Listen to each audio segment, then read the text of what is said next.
Positively Muskegon, Andy O'Reilly today, and this is Martha Bottomley. Yes. I got it right. I've been working on my names. Martha is with the Glenside Neighborhood Association, and you caught my eye on Facebook the other day because you're having a potluck. Yes. A community potluck. Yes. A neighborhood potluck. Neighborhood potluck. You've gone off the rails. Nobody has potlucks anymore. Neighborhoods don't get together anymore. What's going on in Glenside? Well, first of all, I will take exception that neighborhoods don't get together anymore because I think they do. Okay. Especially in some of them in the city of Muskegon. But it's our annual meeting by charter, by, of being an organization. We're a 501c3. We have to have an annual meeting where we elect officers. And so we started the potluck a few years ago because we used to have a summer picnic and we decided not to do that. So we said, all right, let's do a potluck at our annual meeting. And we don't get a huge crowd, but we'll get, maybe 25, 30 to 40 people. That's a decent nice crowd. I mean, in a neighborhood like Glenside, good sized neighborhood, lots of people, lots of houses, and to think that there's up to 40 people or so that are engaged enough that they want to come and learn a little bit more. They want to be a part of the network. They want to talk and they want to watch the neighborhood. This is kind of what this whole thing's all about, is showing that Muskegon does have that unity. Yes. And that neighborhoods like the Glenside Association and Nelson is a good one. I think the Lakeside Neighborhood Association's pretty. And NIMS is active. Beechwood Bluffton's very active. These are important parts of community. Yes. Actually, Nelson had their annual meeting last Saturday. Yeah. So, I mean, they do different things. Now, we get hundreds at our ice cream social where we partner with free ice cream. I'm showing up. Yeah. Well, and cake or cookies, and the neighbors do all the baked goods. That's probably our biggest event. And we partner with Bernadette in the city at one of the summer concerts. One summer we had 500. We always know about how many ice creams we give out. Right. And then we have a very large Easter egg hunt that's coming up the Saturday before Easter. And we have hundreds, and a Halloween party where we have hundreds. And those events tend to be more community-wide. We know that many of the families that come do not live in Glenside, which is okay. Yeah.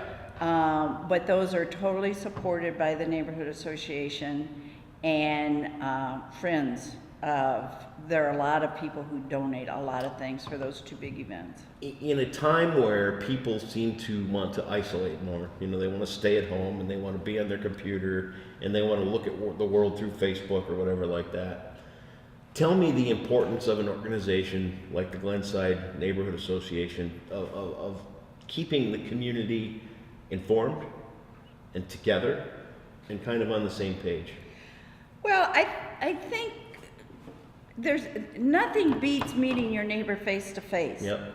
I mean, I love walking out of my front door, and especially in the warmer weather, but sometimes over a snow shovel. Sure. And seeing my neighbor across the street or my neighbors aside of me who are doing the same thing. And my son tells me that he couldn't live in Glenside because he wouldn't want to do all the gardening and yard work that it requires to live in Glenside. We take a lot of pride in the way our property looks. The neighborhood association sponsors a yard that we kind of tag along. Actually, we precede the city's yard in a ward event.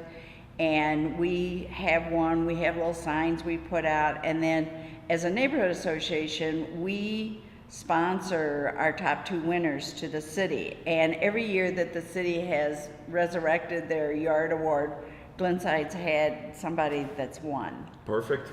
Yeah. That's what you want, bragging rights. Yes, absolutely. And yet, we're a neighborhood that has a lot of shade, but we work around that. And I think where we are today, McGrath Park is a huge rallying point. We all care about the park. We periodically have work bees to help Bernadette and the city workers. The neighborhood association does all the flowers out in front. Lakeside takes care of the back entrance because they like to claim part of Sure. McGrath Park too, which it goes between both neighborhoods, That's okay. so that's fine. Yep. And we pay for the flowers, or somebody donates the flowers. And so, I mean, there's just a lot of pride, and we are always looking to get new blood. We laugh because the flower ladies we're getting old. But I mean, I know, I took over from somebody else, and I do have a gal that works with me. Well, there are 3 of us that work together, and, they're younger. So you need to work at that. We know that the children's parties brings families. We have a Meet Santa night in December. So we really are very family focused, and we've been thrilled to see new families move into our neighborhood. And I think all of that helps. I mean, if you have a place that's reasonable to live cost-wise, and it's inviting to live. A friend of mine who came to my house one day, she said, "Martha, you live in a park." And I said, "Well, I live close to the park." She said, "No, your whole neighborhood's a park." Yeah, it is. It's a nice neighborhood. And lots of people walk. Yep. We have a lot of young families that have moved into the neighborhood. We have a lot of dogs. And I don't have a dog anymore, and I don't know quite as much about the neighborhood as I did. Because you're not out walking them. Right. Right. When you're out walking with your kids and/or your dogs, you learn. I mean, I knew where all the dogs lived. Sure. I may not know their owners' names, but I knew who they were. Which dog they belonged to, which house they belonged to. So, Glenside is just that way. We also have the lowest crime of any neighborhood in the city. And that's another thing that I wanted to kind of bring up is that this neighborhood interaction and this awareness and this you don't necessarily have to be all up in somebody's business all the time, but if you've got a general knowledge of the neighborhood, that kind of stuff starts to go away. Well, and we do have a neighborhood newsletter. Sure. So not only the Facebook page and Ann Kufta, who does our Facebook page, also does the newsletter. We send that out 4 times a year. Okay. The city of Muskegon is really wonderful. Yeah. I mean, people just don't know. I mean, we get a city grant to help us offset the cost of all the things that we do. Now, it doesn't cover everything, but it's our basis. Sure. And we have to do reports, so we have to justify where we spend the money, and when we get the grant, we have to write for it, and we have to say how we're going to spend it. So that's kind of fallen to me because I used to run a nonprofit, so I understand all that stuff and how important it is to get the reports in on time. Absolutely. And then once a month, a representative from all the neighborhood associations meet at City Hall, and we meet with the police chief, we meet with the city clerk, we meet with someone from DPW, we meet with planning, we meet with, we meet with like 3 people from the police department. And so Denny Powers, who does the community outreach for the police, is always there. The sergeant in charge of the community officers is always there. And Jeff is always there, who talks mostly about inspections because he works with that, and the fire. So we get a firsthand information, and it's an information tree. So we're to go back to our neighborhoods association meetings and, put the word out. Sure. And if there's anything I think is really important that needs to get out before the next meeting, I always let Ann know so she can put it on the Facebook page. And every neighborhood runs a little different, but at least we all know each other, we support each other, and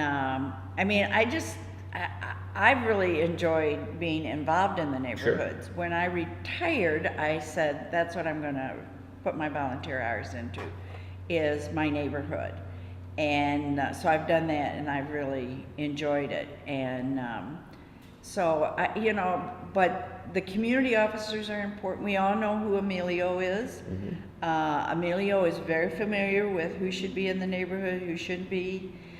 He does cover multiple neighborhoods, Glenside, Lakeside, and Beechwood Bluffton. So in the summer, we don't see our community officer quite as much because, they're down at Pere Marquette. But, It's a benefit for the police. Fringe benefit. well, and you can't have a more wonderful Sure. park than Pere Marquette. Sure. I mean, as lovely as McGrath Park is, and it is the largest park in the city. I don't think people realize how big McGrath Park is.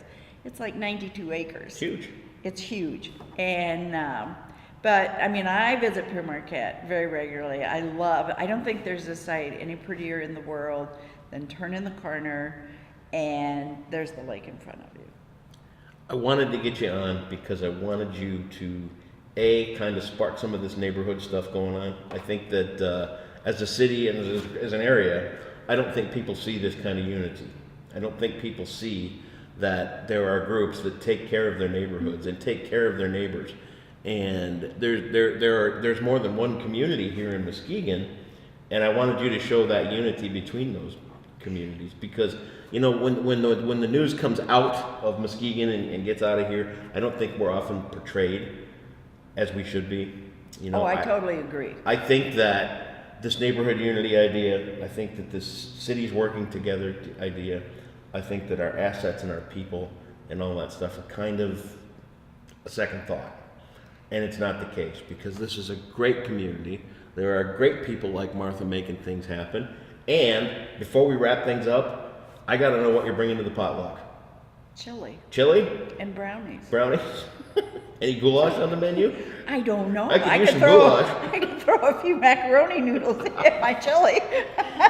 You're welcome. You do wonderful things, and this is a great park, and I'm just happy to know that people are taking care of their neighborhoods. And if you're out there watching, get involved. Be a part of the Glenside Neighborhood Association. Be a part of Bluffton. Be a part of, Roosevelt Park, wherever you are. Heights, anything. Get involved. Make your neighborhood a little bit better like this nice lady Martha is doing right here in Glenside. Best of luck on the potluck. Thank you. And thank you for doing such a great job in Muskegon. Thank you. You bet. Links are right here if you want to be a part of the Glenside Neighborhood Association. You'll find all the links right here on Positively Muskegon. Martha, have a great day. Thank you, Andy.